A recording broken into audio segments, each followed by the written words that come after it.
अब हमारा next topic आता है वेन डायग्राम।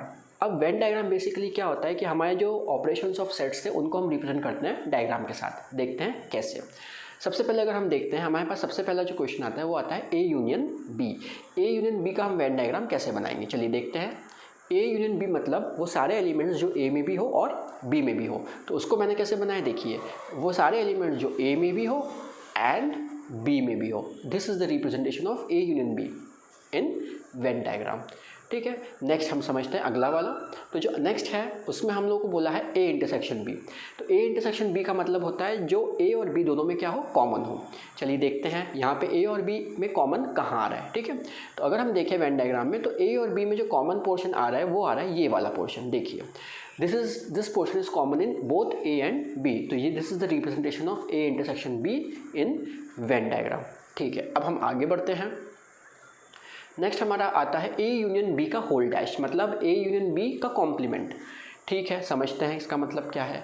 तो पहले हम देखते हैं कि ए यूनियन बी क्या है। तो ए यूनियन बी अगर हमने अभी देखा है जैसे, तो ए यूनियन बी जो पोर्शन है वो हमारा है इतना पूरा, राइट। बट हमें क्वेश्चन में बोला है ए यूनियन बी का कॉम्प्लीमेंट, मतलब हमें ए यूनियन बी नहीं चाहिए।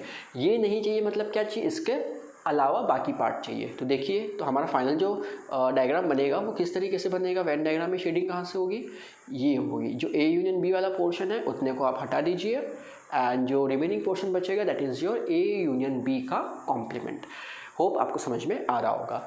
अब हम आगे बढ़ते हैं। आगे जाने से पहले अब जो भी क्वेश्चन होगा उसको पहले आप ट्राई करिएगा कि आप किस तरीके से बनाते हैं और फिर उसको मेरे वाले डायग्राम के साथ चेक कर लीजिए। चलिए अब हम आगे बढ़ते हैं। नेक्स्ट है ए इंटरसेक्शन बी का होल डैश। इससे आप पहले ट्राई करिए, मैं तो बना ही रहा हूँ। चलिए, ए इंटरसेक्शन बी का होल डैश का मतलब है, पहले ए इंटरसेक्शन बी देखते हैं। ठीक है, ए इंटरसेक्शन बी जो है वो कितना आएगा वो देख लेते हैं हम। This is your A intersection B.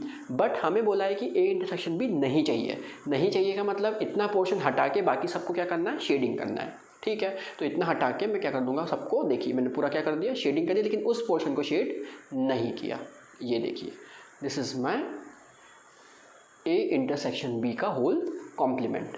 ठीक है, नेक्स्ट हम आगे देखते हैं। नेक्स्ट आपको बोला है A intersection B intersection C. इसका मतलब है कि एक ऐसा एलिमेंट है जो ए में भी प्रेजेंट है, बी में भी प्रेजेंट है और सी में भी प्रेजेंट है। तो उसको अगर मुझे वेन डायग्राम में दिखाना है तो मैं कैसे दिखाऊंगा वो देखिए। ये हमारे पास में वेन डायग्राम है तीनों का। अब ऐसा एलिमेंट जो तीनों में कॉमन हो, तो देखिए यहाँ पे अगर आप देखें तो इतना जो पोर्शन है ये जो है ये तीनों में कॉमन है, मतलब that portion is your A intersection B intersection C. Hope आपको जहाँ तक समझ में आ गया होगा। अब हम आगे देखते हैं, थोड़े से और वेन डायग्राम्स बचे हैं। अब हमारा नेक्स्ट आता है ए डैश इंटरसेक्शन बी डैश।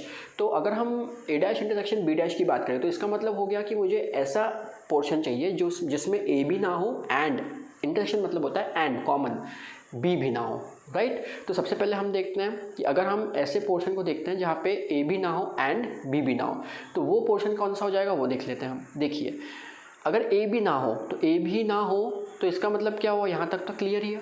ठीक है, ए भी ना हो, ए भी नहीं होना चाहिए तो इसका मतलब यहाँ पे भी आना चाहिए था। लेकिन हमें एक और चीज़ बोली गई है कि एंड बी भी ना हो, तो बी भी नहीं चाहिए हम लोग को। तो इसका मतलब क्या हो जाएगा, हम जो शेड करेंगे वो सिर्फ कितना करेंगे, इतना करेंगे, क्योंकि हमें ऐसा पोर्शन चाहिए जहाँ पे वो ए के एलिमेंट भी ना आए एंड बी के एलिमेंट भी ना आए। तो this is the shaded portion. Next हम आगे देखते हैं ए डैश यूनियन बी डैश। इसका मतलब है ए डैश मतलब ए नहीं हो या फिर बी नहीं हो। ठीक है, इसको हम समझते हैं कि इसका जो शेडिंग है वो कैसा बनेगा, राइट। इसको आप ट्राई करिएगा। ए डैश यूनियन बी डैश का मतलब हो जाएगा हम लोग का, देखिए ए डैश का मतलब ए नहीं चाहिए। ठीक है, ए नहीं चाहिए तो हमने शेडिंग कर दिया ए के बाहर। ठीक है, हमें एक और चीज़ बोली ए नहीं चाहिए का मतलब क्या हो गया, यहाँ पे भी आ सकता था ये, राइट। बट हमें एक और चीज़ बोली गई कि ठीक है ये तो ए नहीं चाहिए, और एक और चीज़ बोली गई कि बी भी नहीं चाहिए, मतलब कंपल्शन नहीं है बट इट्स लाइक और।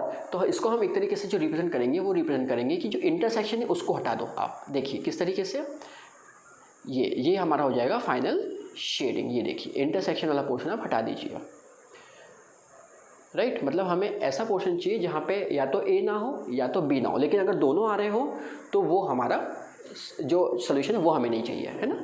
अकेला ए हटेगा तो भी चलेगा, अकेला बी हटेगा तो भी चलेगा, लेकिन जहाँ दोनों कॉमन आ रहा है वो पोर्शन हमें नहीं चाहिए। तो that is the required solution हमारा। ठीक है, नेक्स्ट हम आगे बढ़ते हैं।